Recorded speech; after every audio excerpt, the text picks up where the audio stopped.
नमस्कार दोस्तों, मैं डॉक्टर हरीश कुमार आज आपके सम्मुख एक नया विषय, एक नया टॉपिक, एक नई चर्चा लेकर आपके सामने आया हूँ। और इस विषय को अगर मैं शुरू करूँ तो उससे पहले मुझे एक शायर का बहुत सुंदर शेर याद आया है। लोग कहते हैं जिसे जिंदगी वो तो हादसों का हजूम है, ये तो मैं ही था वो आदमी जो दरमियान से गुजर गया। आज मैं हरियाणा के जेल विभाग के बारे में आपसे कुछ बातें करने आया हूँ।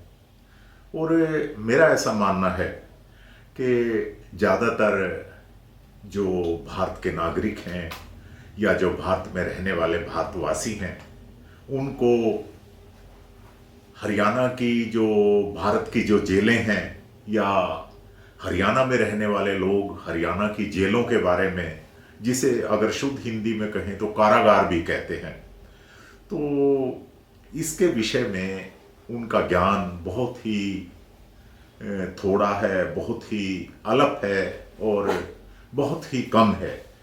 और मेरा ऐसा मानना है कि मैं जो 31 वर्ष मैंने इस प्रिजन डिपार्टमेंट को, इस कारागार विभाग को हरियाणा के दिए हैं, तो उसकी कुछ सूक्ष्म बातें, उसकी कुछ बारीकियां, उसका उसका एक ढांचा, उसका स्ट्रक्चर क्या है, वो आपसे बात करूं, आपको आपकी जानकारी में ज्ञान की वृद्धि करूं।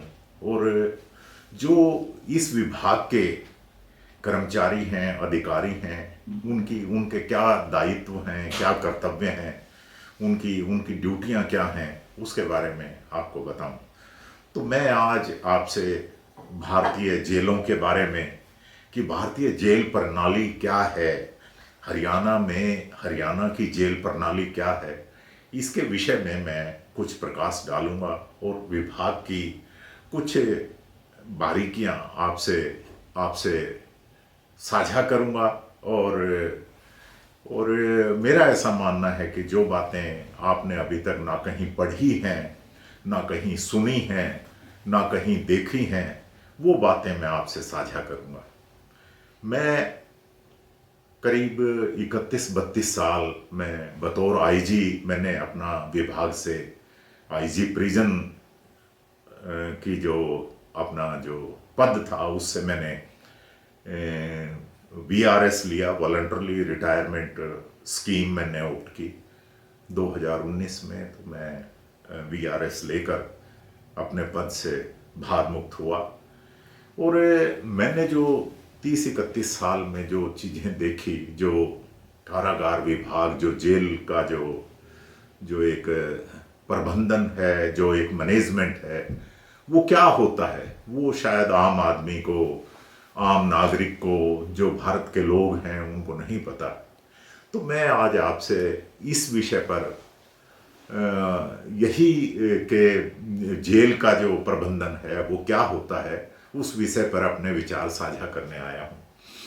सबसे पहले जो प्रिजन डिपार्टमेंट है वो एक स्टेट सब्जेक्ट है। भारतीय संविधान में जो 3 सूचियां होती हैं, एक कॉन्करेंट लिस्ट, एक सेंट्रल लिस्ट और एक स्टेट लिस्ट, तो प्रिजन डिपार्टमेंट जो है वो स्टेट लिस्ट का एक सब्जेक्ट है। और ये इसका जो प्रबंधन, इसका मैनेजमेंट, इसका जो देखरेख है, वो राज्य के जो शासन है उसके अंतर्गत आता है। प्रिजन डिपार्टमेंट एक अपने आप में एक बिल्कुल स्वतंत्र विभाग है और उसका कार्य है कि जो क्रिमिनल जस्टिस सिस्टम होता है, वो इसके तीन भाग होते हैं, जुडिशरी और पुलिस और प्रिजन। इन तीनों को मिलाकर क्रिमिनल जस्टिस सिस्टम कहा जाता है। और इस क्रिमिनल जस्टिस सिस्टम का पार्ट है प्रिजन डिपार्टमेंट। और प्रिजन डिपार्टमेंट का दायित्व जो है, वो जो 2 तरह की जो कस्टडी होती हैं, एक पुलिस कस्टडी और एक जुडिशियल कस्टडी, पुलिस कस्टडी में कोई भी अपराधी वो पुलिस की अभिरक्षा में चला जाता है, और जिसको जुडिशियल कस्टडी मिलती है, सबसे पहले 14 दिन की जुडिशियल कस्टडी मिलती है, तो वो 14 दिन के लिए कारागार में, प्रिजन में, जेल के अंदर वो लॉकअप में आ जाता है। तो इसका जो किसी भी जिले में जो जेलें हैं, उसका जो एक मुखिया होता है, जो चीफ होता है या जो उसका इंचार्ज होता है, उसको जेल सुपरिंटेंडेंट कहते हैं। और उस जेल सुपरिंटेंडेंट के अधीन 3 या 4 डीएसपी होते हैं। DSP security, DSP administration, DSP factory और डीएसपी सिक्योरिटी। तो 3 या 4 डीएसपी उसके अंडर होते हैं, उसके अंतर्गत, उसके अधीन होते हैं। और उनके अधीन फिर विभिन्न जो हमारा प्रिजन मैनेजमेंट जो प्रबंधन है, उसके जो ड्यूटियां हैं, वो उनको उसी तरह से आवंटित की जाती हैं। जैसे जो डिप्टी सुपरिंटेंडेंट मेंटेनेंस है, वो पूरी जेल का जो है सीओ होता है, चीफ एग्जीक्यूटिव ऑफिसर, और वो उसका पूरा जेल का जो है सुचारू रूप से संचालन करता है और उसका देख रेख करता है। तो डीएसपी सिक्योरिटी है जो वो सारी जेल की सुरक्षा का प्रभारी होता है, उसके अधीन सारी जेल की सुरक्षा का कार्यभार होता है। इसी प्रकार जो डीएसपी फैक्ट्री होता है, उसके अधीन जो भी कोई उसके जेल की उद्योगशाला के अंदर जो भी कोई चीज़ें बनती हैं, निर्माण होता है, उनका पूरा रॉ मटेरियल कहाँ से आएगा, कहाँ ये चीज़ें बिकेंगी, वो उसके प्रभारी होते हैं। इसी प्रकार जेल में एक जेल का मेडिकल ऑफिसर होता है, वो सारा जेल का जो चिकित्सालय और जो भी कोई हॉस्पिटल है, उसका वो इंचार्ज होता है। लेकिन ये सभी के सभी जेल अधीक्षक या जो सुपरिंटेंडेंट ऑफ प्रिजन है, उसके अधीन सभी अपना कार्य करते हैं। और इसके बाद जो असिस्टेंट सुपरिंटेंडेंट जेल आते हैं, वो अपनी अपनी ड्यूटियां जो उनको अलॉट की जाती हैं वो देखते हैं। उसके बाद फिर हेड वार्डर आते हैं, जो जिनको हवलदार कहते हैं, और फिर एक हमारे जो वार्डर स्टाफ आता है। आज मैं पर्टिकुलर जो विषय लेकर आपके सम्मुख आया हूँ, वो जो हमारा जो कांस्टेबलरी स्टाफ है, जो वार्डर स्टाफ है, उनकी क्या ड्यूटियां हैं, वो किन परिस्थितियों में ड्यूटियां करते हैं, और उनकी ड्यूटियां कितनी कठिन हैं, वो किस प्रकार अपनी ड्यूटी देने में सक्षम रहते हैं, इस विषय को लेकर मैं आज आपके सम्मुख आया हूँ। बहुत कुछ बातें होती हैं, हमारे जो सिपाही हैं, हमारे जो कांस्टेबल हैं, हमारे जो प्रहरी हैं, उनके बारे में बहुत कुछ बातें होती हैं। जब वो कुछ अपने देश के प्रति, हमारी भारत माँ के प्रति, हमारे तिरंगे के प्रति जब अपनी जान न्यौछावर करते हैं, कुर्बान होते हैं, तब बहुत बहुत बड़ी बातें उनके बारे में कही जाती हैं, और बहुत कुछ उनके परिवारों के बारे में कहा जाता है। मैं किसी की भी देशभक्ति पे किंचित मात्र भी कोई संदेह नहीं कर सकता हूँ, और जो कुछ भी आज हम इस खुली हवा में, इस आज़ाद भारत में, इस स्वतंत्र भारत में सांस ले रहे हैं, तो यह सारा श्रेय केवल और केवल जो हमारे जवान सीमा पर हैं, जो हमारे जवान देश के अंदर ड्यूटियां कर रहे हैं, जो हमारे जवान हमारे पुलिस में हैं, जो हमारे जवान हमारे जेल के प्रहरी हैं, जो हमारे जेल के वार्डर हैं, ये सारा श्रेय इन सभी को जाता है। और मैं इनको बहुत सैल्यूट करता हूँ दिल से, मैं हार्दिक अभिनंदन करता हूँ इन सब का। और आज मैं जेल विभाग का जो सबसे छोटी और सबसे जो अंतिम जिसे कहूँगा मैं इकाई, एक यूनिट है, वो एक वार्डर स्टाफ एक यूनिट है, और जिसका काम होता है कि वॉच एंड वार्ड ड्यूटी। क्योंकि जितने भी जेल के अंदर वार्ड होते हैं जितने भी जेल के अंदर ब्लॉक होते हैं उन पर जो भी कोई प्रहरी की ड्यूटी करता है तो वो हमारा कांस्टेबल होता है जेल का, जिसकी ड्यूटियां होती हैं वॉच एंड वार्ड। तो उसको वार्डर भी बोलते हैं, उसको कांस्टेबल भी बोलते हैं, उसको सिपाही भी बोलते हैं। तो ये हमारे जेल की सबसे छोटी यूनिट होती है। और इनकी ड्यूटियां हरियाणा में तो मैं कहूँ कि जैसे जो पंजाब जेल मैनुअल है उसके मुताबिक इनसे ड्यूटियां ली जाती हैं। 8 घंटे ड्यूटियां ली जाती हैं। और इन जो वार्डर स्टाफ है इनको 13 महीने की सैलरी दी जाती है। आप शायद यह है जानकर चौंक जाएंगे कि जी एक साल में तो 12 महीने होते हैं, तो इनको 1 महीने की एडिशनल जो सैलरी है वो दी जाती है। तो इनको 13 महीने की सैलरी मिलती है। और वो 13 महीने की सैलरी इनको इसलिए मिलती है कि ये डे एंड नाइट, दिन और रात, या तो इनकी ड्यूटी रात को आएगी या दिन में आएगी, ये अपनी ड्यूटियां बहुत ही ईमानदारी से और बहुत ही अपने सक्षम विवेक के साथ अपनी ड्यूटियां करते हैं। अब रही बात के 8 घंटे ड्यूटी ये लोग देते हैं, 13 महीने की इनको सैलरी मिलती है। तो शायद आपको ये बात बड़ी न्यायोचित लगेगी कि ये तो बड़ी अच्छी बात है कि 8 घंटे ड्यूटी, और शायद सभी कर्मचारी अधिकारियों की 8 घंटे ड्यूटी होती है। लेकिन मैं यहाँ बताना चाहूँगा कि हमारे जो वार्डर स्टाफ है, जो जेल के सिपाही हैं, ये 24 आवर ड्यूटी पर होते हैं और ड्यूटी पर ट्रीट किए जाते हैं। इनको कभी भी किसी भी समय ड्यूटी पर बुलाया जा सकता है। और 8 घंटे ड्यूटी इनको या तो दिन में 8 घंटे देंगे या दिन और रात मिला के 8 घंटे देंगे। तो ये राउंड द क्लॉक इनकी ड्यूटियां चलती रहती हैं। आज तक जब से हरियाणा बना तब से हरियाणा राज्य का जेल विभाग अपना पंजाब जेल मैनुअल के पैटर्न पर अपने सिपाहियों से, अपने स्टाफ से ड्यूटियां ले रहा है। तो इलेक्ट्रॉनिक्स का इतनी तरक्की हुई है, साइंस ने इतनी तरक्की की है। हमारे हरियाणा का जेल विभाग या पूरे भारत के जेल विभाग की बात करूं तो मैं समझता हूं, मैं संतुष्ट नहीं हूं जेल विभाग में कोई तरक्की हुई है या नहीं हुई है। एक वही पैटर्न, एक वही ढर्रे पे चलने वाला एक सिस्टम, एक व्यवस्था वही है।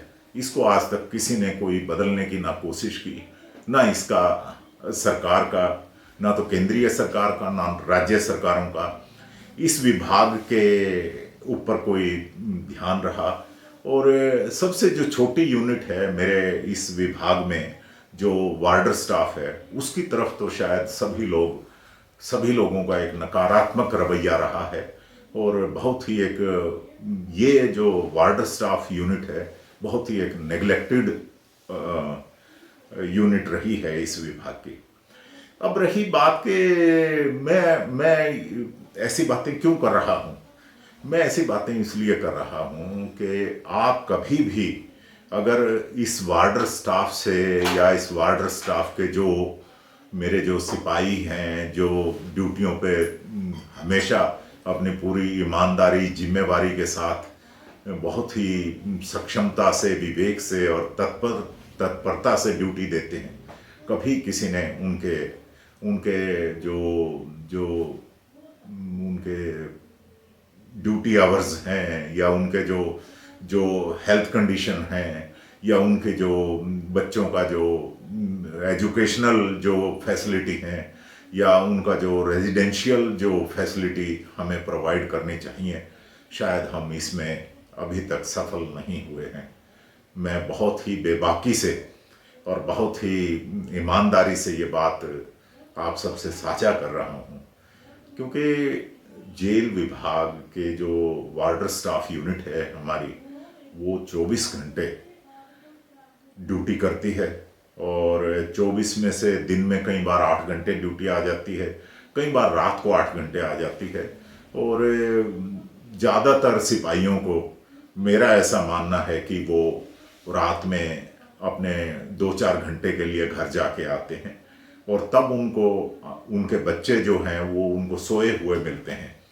एक बार मैं मीटिंग ले रहा था जब वार्डर गार्ड की, तो मैंने पूछा कि आप बच्चों को क्या कुछ सिखा पाते हैं, कितना मिलते हैं, आप बच्चों को कैसे संस्कार दे पाते हैं, उनसे पढ़ाई की कैसे बातें करते हैं। तो जिस दिन मुझे ये इस बात का ज्ञान हुआ और मैंने अपने मन से इस बात को स्वीकार किया कि सच में ये सच है, तो एक सिपाही ने खड़े होकर कहा कि जी आप अपने बच्चों को ऐसे बड़ा होते देखते हैं, ऐसे जब बच्चा खड़ा हो तो वो बढ़ता है कि जी आज ये ऐसे बढ़ रहा है, और हम अपने बच्चों को सोते हुए बढ़ता देखते हैं। बेड पे जाते हैं तो वो सोता मिलता है, तो हम बेड पे अपने बच्चों को बढ़ता देखते हैं और बाकी विभाग के लोग अपने बच्चों को ऐसे खड़े हुए बढ़ता देखते हैं। तो मैं बड़ा उस दिन हैरान था, मैं बड़ा चौंक गया इस बात को सुन के। मैं कि ये बात इनकी बिल्कुल सत्य है, क्योंकि इनको ज़्यादातर मौका तो बच्चों के साथ रहने का, घुलने मिलने का, खेलने का, उनसे अपने विचार साझा करने का, उनको कोई संस्कार या संस्कृति की बातें बताने का तो इनको कोई अवसर मिलता ही नहीं। ये तो ज़्यादातर समय ड्यूटी पर होते हैं। तो फिर किसी ने कहा कि जी इनको हम 13 महीने की सैलरी भी तो देते हैं। मैं क्या आपको 13 महीने की सैलरी दे के आप इनके जज्बात, इनके फैमिली के जो जो इनके संस्कार हैं, जो इनके मन के उद्गार हैं, वो आप 13 महीने की सैलरी दे के वो आपने खरीद लिए? नहीं, मैं कि ये बिल्कुल गलत है। ये लोग भी उसी तरह जीना चाहते हैं जैसे और विभाग के कर्मचारी अधिकारी हैं। और विभाग के कर्मचारी अधिकारी जैसे जिस भावना से जीते हैं, जिस भावना से आगे बढ़ते हैं, इनको भी इसी तरह अधिकार है। लेकिन नहीं, मैं समझता हूँ कि आज हरियाणा सरकार एक बीजेपी की सरकार है और बहुत ही एक कल्याणकारी सरकार है, और आजकल चौधरी रणजीत सिंह के पास ये डिपार्टमेंट है। तो उनको इस विषय पर पूरा इनका एक खाका तैयार करके, इनके ड्यूटी आवर्स क्या हैं, इनको इनको वर्दी की जो किट मेंटेनेंस अलाउंसेस हैं वो कितने हैं, इनको किट अलॉटमेंट कैसे होती है, कितने साल के लिए होती है, इनकी एलटीसी की फैसिलिटी क्या है, इनके जो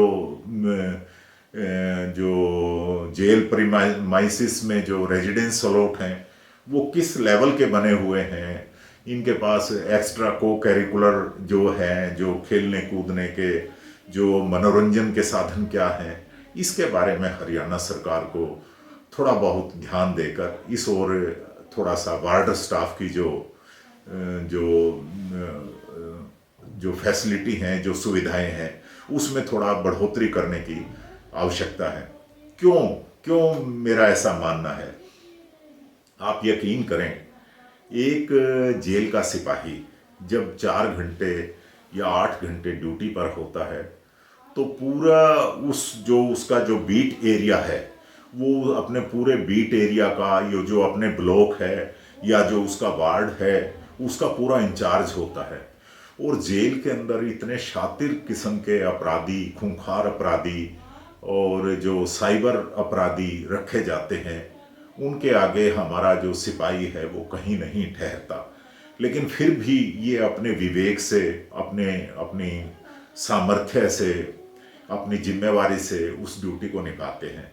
और फिर भी अगर कोई कमी मिलती है या कोई चीज़ जेल के अंदर ऐसे प्रोहिबिटेड आर्टिकल हैं, नारकोटिक्स जो सब्सटेंस हैं, वो कहीं रिकवर होते हैं, पकड़े जाते हैं सर्च में या कोई रेड में, तो जिम्मेवारी बड़े अफसरों पर ना डालकर इन छोटे मुलाजिमों पर ये जिम्मेवारी डाल दी जाती है। तो मैं समझता हूँ, मैं कोई बड़े और जो जेल के अधिकारी हैं उनको कोई दोष आरोपित नहीं कर रहा, और पूरा का पूरा जो प्रबंधन है, उसका देख रेख है, वो एक ही अधिकारी के अधीन आता है सारा, और उसको जेल अधीक्षक या सुपरिंटेंडेंट ऑफ प्रिजन बोलते हैं। तो मेरा ऐसा मानना है कि कोई भी कहीं आप कोई जिम्मेवारी फिक्स करें या कोई रिस्पॉन्सिबिलिटी जब फिक्स करें, तो पूरे की पूरी यूनिट को, पूरे के पूरे मैनेजमेंट को किस में कहाँ कमी रही, एक दूसरे को दोषारोपित ना करें। और उसके लिए आप अगर जेल अधीक्षक हैं और और एक आप उस बात को मानते हैं कि एक मेरे कर्मचारी, मेरे जो सबॉर्डिनेट स्टाफ है, वो अपनी ड्यूटियां ईमानदारी से दे रहा है, और फिर आपके अंदर इतना मादा भी होना चाहिए कि आप ये कह सकें कि हाँ, जो कुछ भी कोई कमी है जेल की, वो मैं ओन करता हूँ, मैं अपने ऊपर लेता हूँ, और मैं स्वीकार करता हूँ कि मेरी कहीं ना कहीं देख रेख में, सुपरविज़न में या कहीं कमी रही है, या मैं कहीं किसी एक लेवल पे आके नेग्लिजेंट हुआ हूँ, या मेरे अंदर कोई ऐसा, मैं अपनी ड्यूटी पूरी सुचारू रूप से और सही ढंग से नहीं निभा पाया, तो शायद ये ऐसी बात हुई है। अदरवाइज़ तो पूरी की पूरी यूनिट जो है वो पूरी एक होनी चाहिए। और अंत में मैं अपने इस वीडियो में एक ही बात कहूँगा हरियाणा सरकार से। आज श्री मनोहर लाल खट्टर जी, जो हमारे आदरणीय मुख्यमंत्री हैं हरियाणा के, और श्री रणजीत सिंह जो माननीय जेल मंत्री हैं, जो कारागार विभाग देख रहे हैं हरियाणा का, बहुत ही सुलझे हुए और बहुत ही एक कल्याणकारी सरकार के एक बहुत जिम्मेवार मंत्री हैं, और हमारे मनोहर लाल जी मुख्यमंत्री हैं। मेरा एक ही उनसे आग्रह रहेगा कि हमारा जो वार्डर स्टाफ है जेल का, और वो जो 24 घंटे ड्यूटी पर रहता है, उसके लिए मैं कम से कम कहूँगा कि अगर मेरे से कभी कोई सुझाव मांगें, या मुझे कभी सुझाव के लिए बुलाएं, या मुझे कहें कि आप कोई इनके लिए कुछ कुछ एक रिपोर्ट ड्राफ्ट करें, तो मैं उसके लिए बिना किसी कोई उसके चार्ज किए हुए या कोई ऑनरेरियम, मैं अपनी सेवाएं देने के लिए तैयार हूं। और मैं चाहता हूं कि इन वार्डर स्टाफ के लिए हरियाणा सरकार जल्दी से जल्दी कोई एक ऐसा कोई रिपोर्ट तैयार करे, या कोई ऐसे कोई किसी कमीशन का गठन करे जिसमें इनकी जिम्मेवारियां, इनकी रिस्पॉन्सिबिलिटी, इनकी फैसिलिटी, इनका हाउस अकोमोडेशन, इनके पर्क्स एंड प्रिविलेज, इनका जो सैलरी जो सिनेरियो है, ढांचा है एक, और पूरे from warder to superintendent of prison, तो उसमें क्या इनके पास व्हीकल फैसिलिटी, इनके पास इनकी कहाँ कहाँ इनकी प्राथमिकताएं हैं, और इसके बारे में तुरंत कोई कमीशन का गठन करके, या कुछ ऐसा कोई किसी एक बोर्ड का गठन करके इसका जो क्या कहूँ मैं उसको, कि इसके अवलोकन की बहुत ज़रूरत है। और रही बात के 13 महीने की सैलरी, या इनको वर्दी वगैरह, जूते वगैरह दे दिए, इसको मैं कोई महत्व नहीं देता इस बात को, क्योंकि इन बातों से कोई इनका जो स्ट्रेस लेवल है वो रिलीज़ नहीं होता है। कम से कम आप जब इनको मेस देखते हैं, इनका जो वार्डर हॉस्टल देखते हैं, और उसमें जो फैसिलिटी देखते हैं, आप कहेंगे कि बहुत ही अति शोचनीय स्थिति है इन लोगों की। तो इसके बारे में, इनके सुधार के बारे में बहुत ही ज़रूरत है, और मेरा सरकार से अनुरोध है कि इसके बारे में ज़रूर आप विचार करें। और अगर मेरी कहीं सेवाओं की ज़रूरत है तो मैं तुरंत आपकी सेवा में हाजिर हो जाऊंगा। और मेरी सभी वार्डर स्टाफ से भी प्रार्थना है मेरे इस वीडियो के माध्यम से, कि आप अपनी ड्यूटियां बहुत ही जिम्मेवारी से, विवेक से, और बहुत ही अपने शानदार तरीके से और ईमानदारी से आप अपनी ड्यूटियां कारागार विभाग में इसी तरह देते रहें। और मेरी नव वर्ष पर आपको, परिवार को, आपके बच्चों को बहुत शुभकामनाएं हैं। और आप हरियाणा के प्रिजन डिपार्टमेंट का सर इसी प्रकार ऊंचा करते रहें। जय हिंद, जय भारत।